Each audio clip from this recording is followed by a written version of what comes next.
Kumusta mga kasaliksik? Sa gitna ng patuloy na pagtaas ng tensyon sa gitnang silangan, iniutos ni dating Pangulong Donald Trump ang tuluyang pagwasak sa programang nukleyar ng Iran sa pamamagitan ng isang malakihang operasyon militar na isinagawa ng walang abiso sa gabi. Ayon sa pahayag mula mismo kay Trump sa kanyang Truth Social account, tatlong pangunahing pasilidad nukleyar ng Iran, Fordo, Natanz at Isfahan ang ganap na nawasak gamit ang high-precision weapons na pinakawalan mula sa mga stealth bombers ng Amerika. Ang pasilidad sa Fordo, na kilala bilang isa sa pinaka-secure at pinaka-pinoprotektahang nuclear sites ng Iran, ay inilarawan bilang impenetrable ng mga Iranian officials. Subalit sa kabila ng lovasyon nito, na mahigit 300 talampakan sa ilalim ng bundok, ay matagumpay itong tinarget ng airstrike. Ayon kay Trump, isang buong payload ng bomba ang inilunsad sa pasilidad na ito at ang resulta ay isang direktang tama, isang bullseye. Inilarawan niya ang operasyon bilang isang makasaysayang hakbang upang tuluyan ng tapusin ang mga ambisyon ng Iran na magkaroon ng sandatang nukleyar. Ang naturang hakbang ay sinimulan matapos ang serye ng pagtaas ng tensyon simula noong Hunyo 13, kung saan inatake ng Israel ang ilang Iranian targets. Bilang tugon, inilunsad ng Iran ang mga missile at drone attacks sa ilang lungsod ng Israel. Ang kasunod na hakbang ng Amerika ay hindi lamang bilang suporta sa kaalyadong Israel, kundi isang estratehikong pagkilos upang ipakita na hindi ito magdadalawang isip na gamitin ang kapangyarihang militar kung kinakailangan. Kinumpirma ng Pentagon na lahat ng American aircraft na lumahok sa operasyon ay ligtas na nakabalik sa kanilang mga base. Ayon sa military briefing, ang misyon ay isinagawa gamit ang stealth bombers na kayang makapasok sa pinakasensitibong air defense ng Iran nang hindi na momonitor. Gamit ang satellite-guided bombs at pinaka-advanced na munitions, siniguro ng mga piloto na bawat target ay matatamaan ng eksakto at bawat epekto ay minimal lamang sa mga sibilyan sa paligid. Ang pag-atake ay hindi lamang taktikal, kundi simboliko rin. Ang tatlong pinuntiriyang pasilidad, Fordo, Natanz at Isfahan, ay hindi basta-basta. Ang Fordo ay aktibong ginagamit sa uranium enrichment na kayang makamit ang weapons-grade levels. Ang Natanz naman ang tahanan ng daan-daang centrifuges, habang ang Isfahan ay bahagi ng fuel production at conversion system ng Iran. Sa pagwasak sa mga ito, tinanggal ng Amerika ang puso ng nuclear program ng Iran. Ang misyon ay bahagi ng mas malawak na estratehiya upang hindi lamang ipahinto ang kasalukuyang teknikal na operasyon ng Iran, kundi ipakita rin sa rehiyon at sa buong mundo ang kakayahan ng Estados Unidos na lumusob at sirain kahit ang pinakamalalalim at pinakalihim na pasilidad. Ang mensahe ay malinaw, walang lugar na ligtas kapag ang pambansang interes ng Amerika ay nasasangkot. Ito rin ang una sa maraming posibleng hakbang na isinasaalang-alang ng administrasyon ni Trump upang hindi na kailanman magpatuloy ang Iran sa kanilang programang nukleyar. Habang mariing ipinahayag ni Secretary of State Marco Rubio na walang planong isunod na airstrike maliban na lang kung ang Iran ay gaganti, idiniin din niya na ang administrasyon ay handang magpatupad ng karagdagang aksyon kung ang Iran ay umatake sa alinmang personnel o interes ng Amerika, direkta man o gamit ang tinaawag na axis of resistance. Ang tagumpay ng operasyon ay sinalubong ng kasiyahan mula sa mga alyado ni Trump, partikular na sa mga kongresistang Republikano na matagal nang nananawagan ng matigas na hakbang upang pigilan ang Iran sa posibleng pagbuo ng nuclear weapons. Para sa kanila, ito ang eksaktong tipo ng aksyon na inaasahan mula sa isang lider na tumututok sa Peace Through Strength doctrine. Mahalaga ring tandaan na sa kabila ng lawak ng pinsala sa panig ng Iran, walang naiulat na kaswalti sa panig ng Amerika. Ipinakita nito hindi lamang ang kahusayan ng intelligence operations ng Amerika, kundi pati ang pagiging handa ng kanilang militar sa mga ganitong klasing misyon, mula sa maingat na pagpili ng oras ng operasyon na isinagawa sa pagitan ng hating gabi at madaling araw, hanggang sa eksaktong koordinasyon ng mga piloto at ground command. Malinaw na ang bawat hakbang ay isinailalim sa masusing pagpaplano. Sa pagsasalita sa media, inulit ni Trump ang kanyang pahayag na ito ay isang makasaysayang tagumpay hindi lamang para sa Amerika, kundi para rin sa Israel at sa buong mundo. Aniya, ang mensahe ay simple. Ang Estados Unidos ay hindi magpapatuloy sa walang katapusang diplomasya kung ang resulta ay pagpapalakas ng kalaban. Sa ganitong paraan, pinapalitan niya ang estratehiyang diplomatikong palpak umano sa nakaraan tulad ng 2015 Iran nuclear deal na hindi raw nakapaghatid ng pangmatagalang solusyon. Ang operasyong ito, sa kabuuan, ay hindi lamang isang militar na pagkilos kundi isang deklarasyon. Isang deklarasyong handang kumilos ang Amerika, agad at buong lakas, kung ang kapayapaan at seguridad nito ay hinahamon. Habang ang mundo ay nagmamasid sa susunod na galaw ng Iran, malinaw na inilatag na ng administrasyon ni Trump ang pundasyon ng isang bagong era sa pakikitungo ng Amerika sa gitnang silangan. Hindi na palusot, hindi na babala, kundi pagkilos. Ang pag-ataking inilunsad ng Estados Unidos laban sa mga pasilidad nuklear ng Iran ay agad na umani ng matitinding reaksyon mula sa pandaigdigang komunidad. Sa loob lamang ng ilang oras matapos ang operasyon, bumaha na ang mga pahayag mula sa mga lider ng iba't ibang bansa, nagpapakita ng malalim na pagkakabahabahagi sa pandaigdigang pananaw ukol sa krisis. Sa isang emergency phone call, nagpahayag ng buong suporta ang punong ministro ng United Kingdom na si Saki Starmer kay Donald Trump. Ayon sa opisyal na transcript ng tawag, mariing sinabi ni Starmer, Iran must never have nuclear weapons. We fully support America's right to protect itself and its allies. Ang pahayag na ito ay simbolo ng matibay na alyansa ng dalawang bansa at nagpapahiwatig din ng determinasyong pigilan ang Iran sa anumang hakbang patungo sa paglikha ng weapons-grade uranium. Sa kabilang banda, agad namang kumontra ang Rusya sa pamamagitan ng opisyal na tagapagsalita ng Kremlin. Inawag nilang irresponsible and destabilizing ang hakbang ng Amerika. Ayon sa kanila, ang airstrikes ay maaaring magbunsod ng mas malawak na kaguluhan sa rehiyon at lalong magpapalala sa umiiral ng tensyon. Sa gitna ng emergency session ng United Nations, mas lumalim pa ang hidwaan ng ihayag ng Iranian ambassador ang kanyang matinding pagkondena sa ginawang pag-atake ng Estados Unidos. Blatant aggression. This is war under an absurd pretext. Mariing sinabi ni Ambassador Qasem Garibabadi sa kanyang pagsasalita sa harap ng mga miyembro ng Security Council. Ayon sa kanya, walang katibayan na ang nuclear program ng Iran ay para sa armas at ang hakbang ng Amerika ay isang anyo ng unilateral aggression na hindi naayon sa pandaigdigang batas. Binatikos din niya ang paggamit ng preemptive strike bilang depensa, na ayon sa kanya ay mapanganib na precedent sa international relations.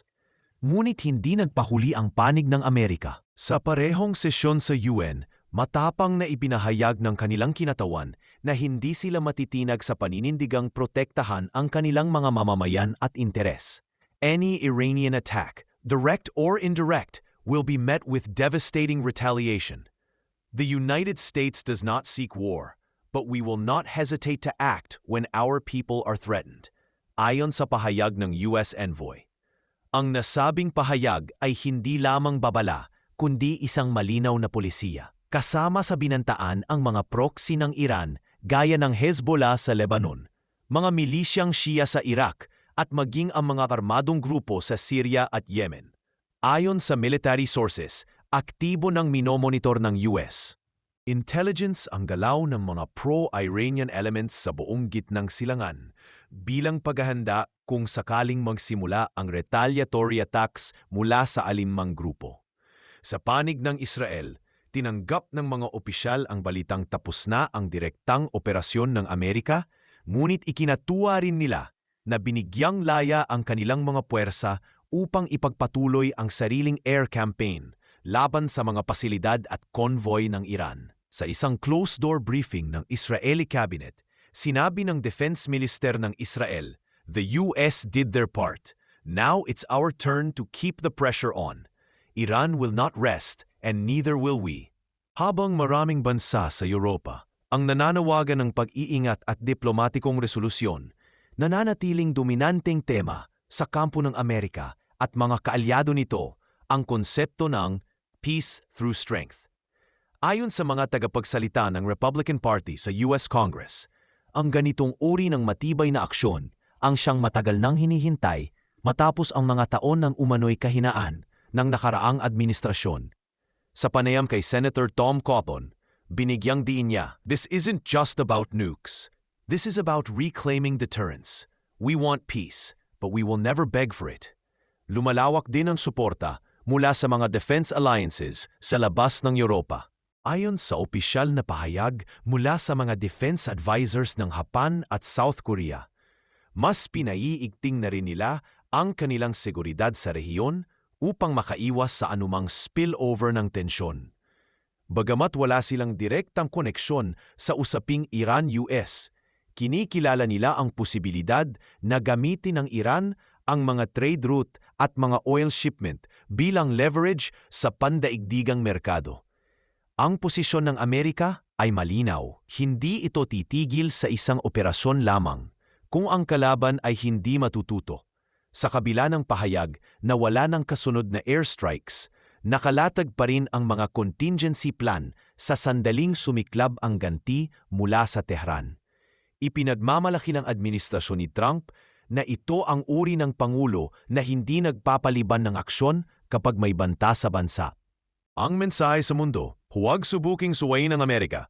Ang tagpong ito ay isang salamin ng bagong estratehiya sa foreign policy, isang pulisiya na hindi nakabatay sa mahahabang negosyasyon at kompromiso, kundi sa agarang pagpapakita ng lakas bilang batayan ng kapayapaan. Sa panayam ni Secretary Marco Rubio matapos ang operasyon, kanyang sinabi, "This isn't a declaration of war. This is a declaration of resolve. If Iran wants peace, they know where to find it." Ngayon, habang binabalangkas ang mga resolusyon sa United Nations at patuloy ang diplomatic back-channeling sa mga kapitolyo ng mundo, malinaw na ang panig ng Amerika ay hindi lamang nagsagawa ng airstrike. Naglabas ito ng mensahe sa buong mundo, isang pahayag na sa ilalim ng bagong pamumuno, ang proteksyon sa interes ng Amerika ay hindi na batay sa pangakong salita kundi sa agarang kilos at kakayahang ipagtanggol ito sa anumang paraan. Habang patuloy ang pagtutok ng buong mundo sa magiging tugon ng Iran, malinaw ang layunin ng inilunsad na operasyon ng Estados Unidos. Hindi ito basta isang airstrike. Isa itong malawakang pahayag ng estratehiya, isang muling paglalatag ng pundasyon para sa foreign policy ng Amerika sa panahon ng krisis.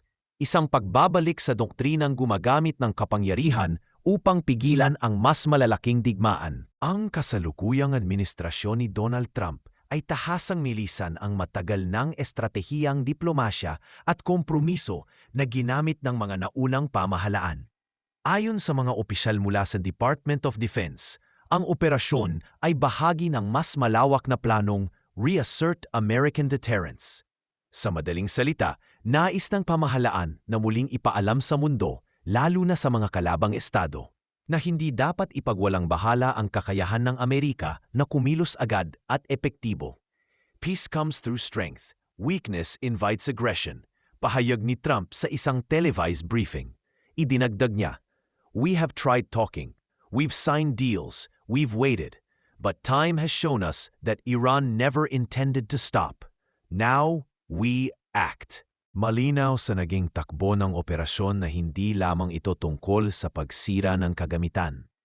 Ang mga tinaget na pasilidad, Fordo, Natanz at Isfahan ay hindi basta technical installations. Sila ang sentro ng uranium enrichment program ng Iran. Sa Fordo, gumamit ang Iran ng mga advanced centrifuges upang magpayaman ng uranium sa antas na halos pasok na sa weapons grade. Sa Natanz naman, matagal nang kilala ang lawak ng kanilang centrifuge field at ang kapasidad nitong gumawa ng material na maaaring gamitin sa paggawa ng nuclear bomb. Isfahan, bagamat hindi kasing sentro ng pansin, ay may mahalagang papel sa conversion at fuel production. Sa pagwasak ng tatlong ito, winasak din ng Amerika ang mismong batayan ng posibleng armas nuklear ng Iran. Batay sa mga nakalap na intelihensya, kinumpirma ng US Strategic Command na bago ang operasyon, may mga palatandaang nagsimulang muling mag-activate ang Iran ng ilang dormant centrifuge fields. Ang mga ito ay inaasahang gagamitin upang umabot sa mataas na antas ng uranium purity sa loob ng ilang linggo lamang, isang hakbang na mariing itinuturing na red line ng Estados Unidos. Ang sabayang desisyon na kumilos ng walang abiso ay bahagi ng tinaguriang preemptive containment doctrine ng bagong administrasyon. Ang mga analyst sa defense community ay nagsimulang ikumpara ang bagong estratehiyang ito sa doktrina ng Reagan-era strength. Sa ilalim nito, hindi pag-uusap ang unang hakbang, kundi deterrence sa pamamagitan ng agarang aksyon. Tinatayang hindi lamang Iran ang target ng mensaheng ito. Ang mga bansang tulad ng North Korea at maging ang ilang anti-US factions sa Latin America at Southeast Asia ay tinataya ring pinapadalhan ng parehong mensahe na anumang banta sa seguridad ng Amerika ay hindi lamang babaliwalain kundi tutugunan ng may puwersa. Ayon sa ilang senior intelligence officers na hindi nagpabanggit ng pangalan, isa pang malaking layunin ng operasyon ay ang tinatawag na strategic psychological impact. Hindi lamang pisikal na pasilidad ang binura, kundi tiwala ng Iran sa pagiging untouchable ng kanilang underground infrastructure. Sa unang beses sa kasaysayan, napatunayan ng Amerika na kaya nitong pumasok kahit sa ilalim ng bundok at magdala ng pinsalang walang kapalit na casualty sa panig nito. Bukod sa usaping nuklear, tinutukoy rin ng mga tagapag-analisa ang posibilidad na ang operasyon ay bahagi ng mas malawak na layunin. Ihiwalay ang mga hardline elements sa gobyerno ng Iran at lumikha ng panibagong political pressure mula sa loob. Ayon kay Secretary Marco Rubio, "We're not seeking regime change directly. But if the regime continues to endanger the world, it will eventually collapse under the weight of its own recklessness." Habang hindi opisyal na ipinapahayag, binigyang diin ng ilang mga opisyal na ang kasalukuyang US policy ay may kasamang preparatory options kung sakaling magkaroon ng pag-aalsa mula sa loob ng Iran, lalo na kung magdudulot ng krisis sa ekonomiya ang pagkawala ng kanilang mga nuclear facilities. Matagal nang itinuturing ng Tehran ang programang nuklear hindi lamang bilang proteksyon, kundi bilang simbolo ng soberanya. Sa pagsira nito, hindi lamang teknikal na pinsala ang dulot ng Amerika, kundi moral at politikal na dagok rin sa loob mismo ng Iran. Dagdag pa rito, lumilitaw na ang operasyon ay may epekto rin sa mga proxy groups na suportado ng Iran. Ang mga ulat mula sa intelligence networks ng Amerika ay nagsasabing ilang pinuno ng Hezbollah at mga pro-Iranian militias sa Iraq at Syria ang pansamantalang nagtago matapos ang operasyon. Dala ng pangambang sila na ang susunod na target. Ito'y malinaw na indikasyon na epektibo ang pinal na mensahe ng operasyon. Walang ligtas sa mga galamay ng Tehran kung itutuloy nito ang paggamit ng proxy upang umatake sa mga kaalyado ng Estados Unidos. Ngunit sa kabila ng lahat ng ito, ang bola ay nasa kamay na ngayon ng Iran.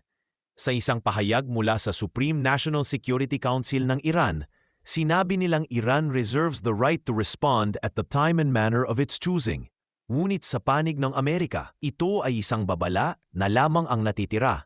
If Iran retaliates, it will regret it, saad ni Trump sa isang panibagong update mula sa Camp David.